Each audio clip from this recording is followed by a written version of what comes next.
Hello, lovely people. I'm Sinead, and welcome to another episode of Building the Cardboard Dollhouse.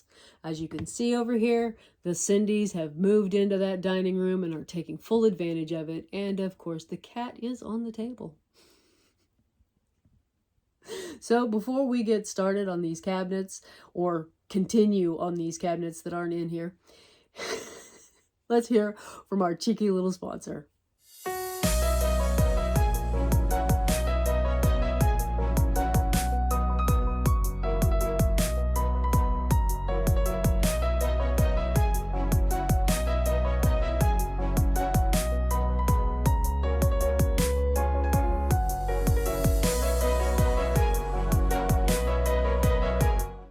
Okay, after having a long thought about the drawers, I was looking at these cabinets and they're just not wide enough for a drawer. They're too narrow for a drawer. Even this cabinet, which is wide enough for a drawer, I kind of just decided that since I'd put this facing on here, that it wasn't probably the best idea. And I have decided that instead of a washing machine in the kitchen, I'm going to set up a laundry room in a box setup so that I can contain all the elements in the box and then open it out and it'll be a little diorama. And I'll do the laundry room that way instead of putting it in the kitchen. So that leaves me a spot in the corner next to the stove where I can put another cabinet with drawers in it. I also haven't figured out the upper cabinets, which I think I'm going to get these painted, papered, and done before I move on to the upper cabinets. So, and that's probably all I'll be able to accomplish this week. I do have this paper here for the countertops, and I saved the patterns I used for creating the countertops, so I will actually mirror image place them on the back and cut them out to fit here. But before I do that, I could not find paper to cover the sides of the cabinet. I didn't have a paper that I was happy with, so that means paint. And so I'm going to need to cover all these edges here that are showing, and I will just wrap around with some white paper so that I can then paint the cabinets, and then I'll be able to glue on the countertops. Okay, so I covered the openings completely with the paper. Then after it was dry, cut it so that I could see where the edges were, kind of folded them out, and then trimmed them out. Now I will glue the edges down to the inside. Just get some glue in there and fold it back and glue it in place. This will be the drawers for the kitchen, and I went ahead and finished the edges knowing the direction I'm going with the paper and the painting. And so I will be doing it very similar to how I did SC's dresser, but different on the front. So we're not going to do a facing like I did on the cabinets or on SC's dresser. And I'll probably measure for the spacing here, but this is just a guesstimate on where that goes. And then I'll finish the drawer fronts and then build a drawer that actually fits in the holes. But I'm going to make sure, like on these, that they go over the edges. I want them just wider than the edges of the unit. And I'll get 3 drawers in there. One of the things that is different about this drawer set from SC's dresser is that without the facing here, I'm trying to make sure that the supports that you slide the drawer on, these pieces, line up with the gap between drawers so that You don't, it looks neater to have the, it's not, I guess, that important, but it was one of those things that I just felt looked neater to have it line up with the gap, so that you don't see into the drawer. And also making sure that when you cut, this is the outside of the drawer, and I'll get a piece in here for the bottom, but and you see that there's a gap there between, so that gives more space for the drawer to move smoothly. So just things to think about when you're choosing how to put together a set of drawers. I couldn't resist setting this up, the cat and the mouse, while I wait on the glue to dry on the drawers. So one of the things you want to be aware of when you're putting your drawers together is that you might want to test it at, various times along the way. This was too tight. The drawer fronts were too wide, and I only had to take down, I made this one shorter, and that solved all of the conflict that was happening between them that was causing them to be too snug. In fact, they were buckling and wouldn't move. But now we got smooth movement of in and out. We do catch a little bit on this one. Might want to take that one down. Probably will. But that's just something to be aware of when you're doing this. Also, there's enough play here that you could end up with this interesting thing happening like that, where you've got one off to one side and the next one off to the other side, so that it looks like they're really crooked. So, just be aware of what you're doing and what needs to change before you take a picture, if that's what you're doing it for. Now, if you're just doing it to enjoy and play with, yeah, you might want to leave it crooked.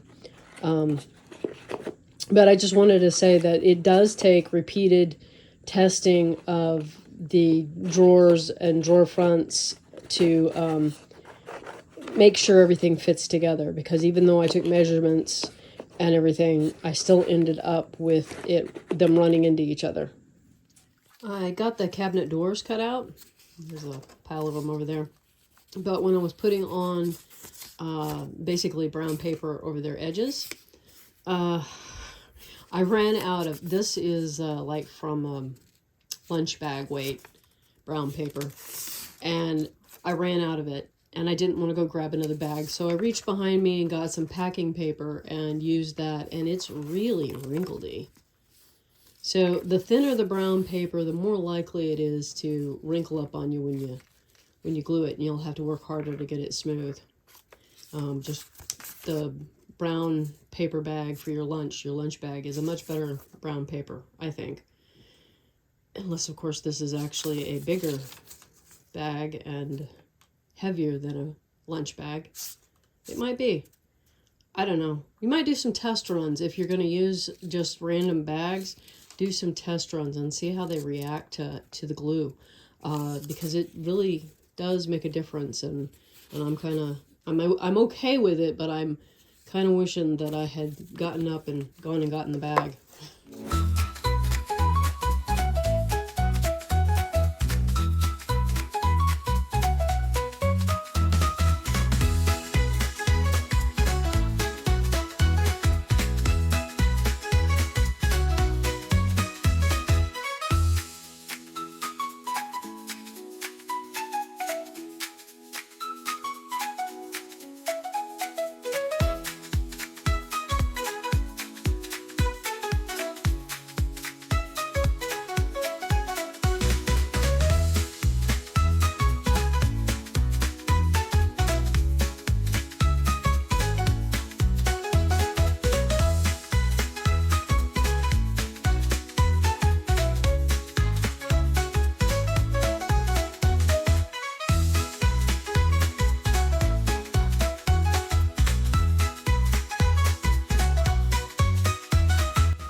I'm cutting out the countertops. This is the paper I'm using. And I kind of wish that I had traced it on that side, but I didn't want to risk having it be like I slip with the pencil or whatever and I mess it up. So we marked it on this side, and the only thing that you have to remember when marking on the back side of your counter using like this is the counter, so you got to remember to flip it so that it will match up with the counter once cut out. And remember which way your counter goes. Yes, I am struggling with that part right here. This counter, I keep looking at it and going, which way does that go in there? And I have to look over at the dollhouse, and then I do this and I flip it and I go all over the place. I'm certain it goes this way, so I traced it this way. And then I'm going to cut that out and glue those on top of the cabinets, which the paint is now dry. It didn't, the dark charcoal-y color, you know, with the blue in it. So I used black and I added the blue to it. Didn't come out as bluish as I'd hoped, but I like it. And it's not black. It's not a deep black. So that's cool. And then we did the, what do you call this? This shabby, I don't even know what that's called. This morning I knew, but not right now. So you'll just have to tell me so that I'll know again. So there's the first countertop cut. And because nothing is round with the card, nothing has a sharp point with the cardboard, I'm thinking about just doing a little snipping off of the corners so that it kind of blends more with the softer edges of the cardboard. I'll leave it in the back, but the front edges, kind of cut that off just a little bit. And this one worked out okay with the lines of the tile. That is kind of why I wanted to cut it from the top, but then was debating with that, you know, what if I mess up?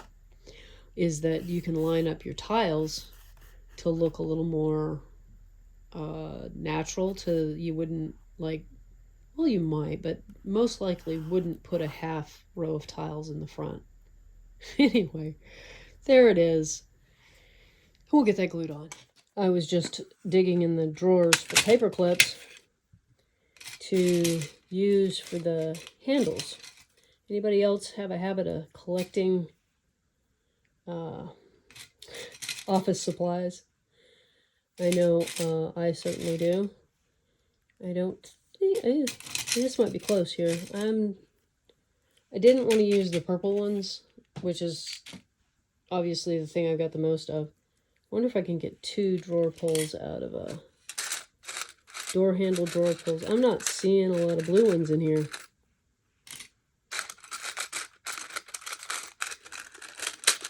So that's what I'm going to use, I think, is the blue paper clip.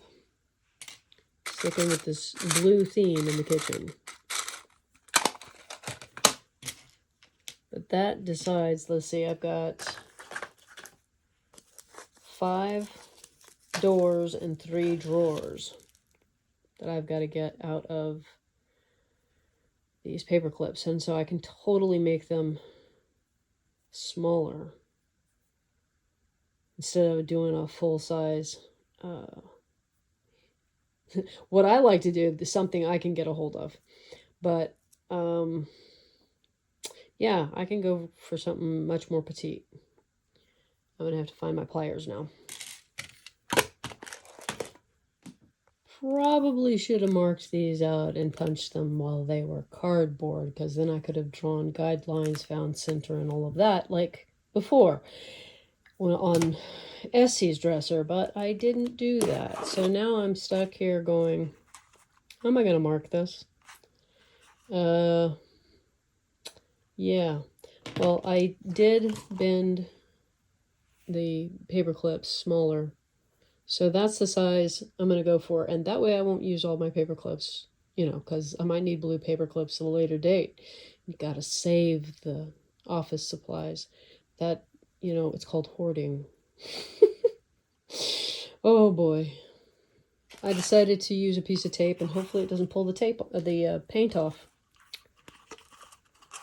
So midway on this drawer is 50 millimeters. And then, ooh, that's not exact. Thanks. I can't divide that.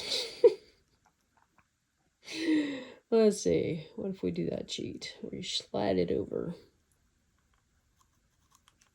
Okay, so I've got my center point, and then line this up.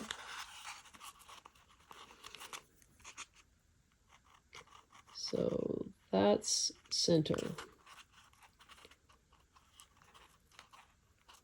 And I'm just going to eyeball this. Not going to worry about it being exact. I may regret that later. It does happen quite a bit, actually. Where I go, oops. I think that's the level of regret on this kind of project. Oops. Could have been neater.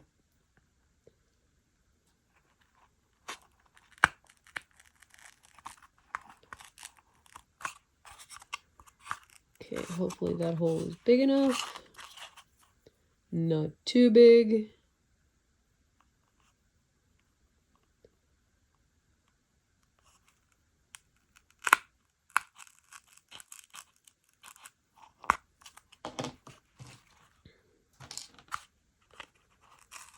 Okay. No paint removal, yay!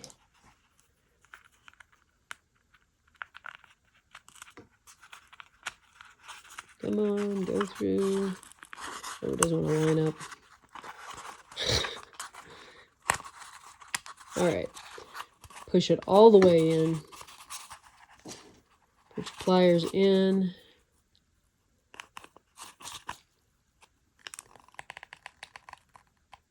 Bend it to the side. And the thickness of your pliers is probably the depth of your bend, so that it's not up against. So yeah, when you pull on it, you've got depth on the pull. There we are. Our first pull is in. And did I check the measurements on that before? Yikes, I did not. Now we get to try and mimic it without having it right. Yeah. So I'm going to go do that. So I would recommend, obviously, not doing what I did, but bending them all and having a set of matching ones before you start installing them. And I like to not fight with this leftover bend here that would be right in the center of a pole. I'll probably just set this aside in some kind of scrap pile to use in another project where I do need the bend in the middle. And I can open up another one here. And I'll get a pull out of that end and a pull out of the other end. No mishaps or problems, they all went in.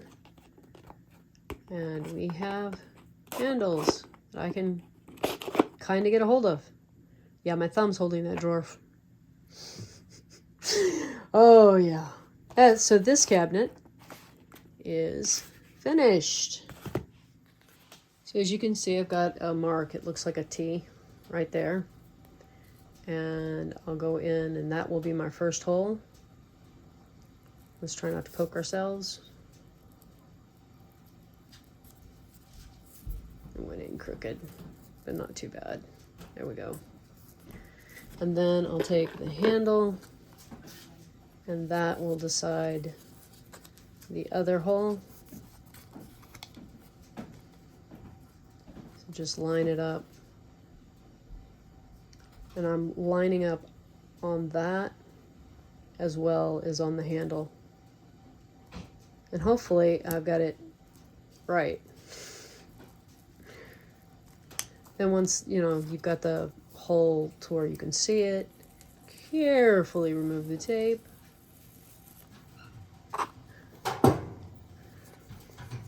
And then check the back side to see if your holes are big enough. They're not. Yeah, I had to look at it not through the camera. And you can, because this awl is so drastically tapered, like I think all awls are, maybe not, but anyway, it helps if I go from the back side as well as the front side. Opens it out so you can get this to go through easier. Maybe.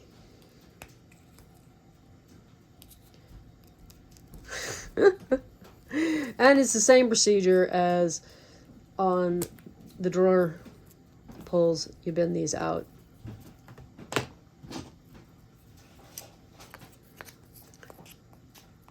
And try not to pivot on the cardboard. Yeah, I don't know. It's kind of a feel thing.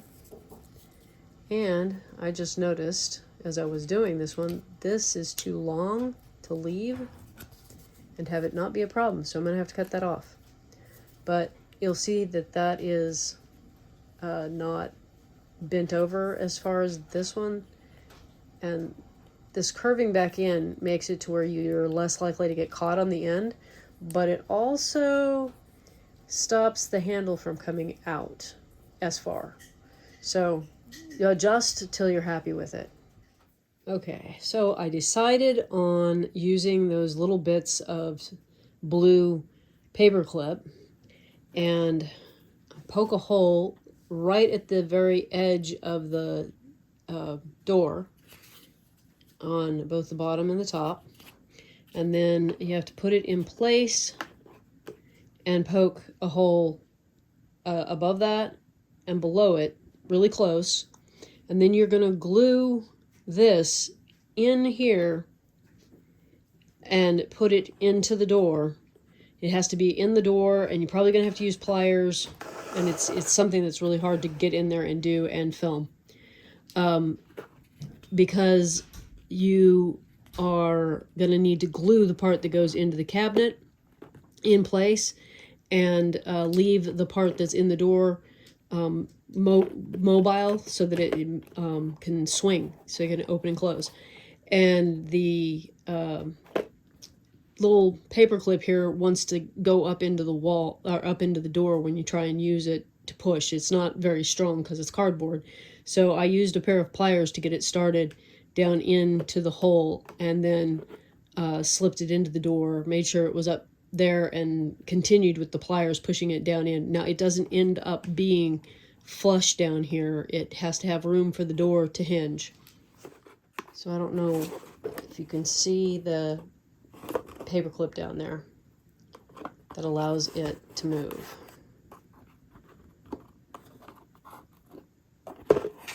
Yeah, and once when I'm working on it and I have it set up to go in, I can't see what I'm doing, so there's no way I can film it. I block the camera with my hands and the pliers and everything, but that's the hinge. And it was definitely easier than the others, although I will give those another try and glue them in place and not even try and use the little nails. Well, here we are, all installed.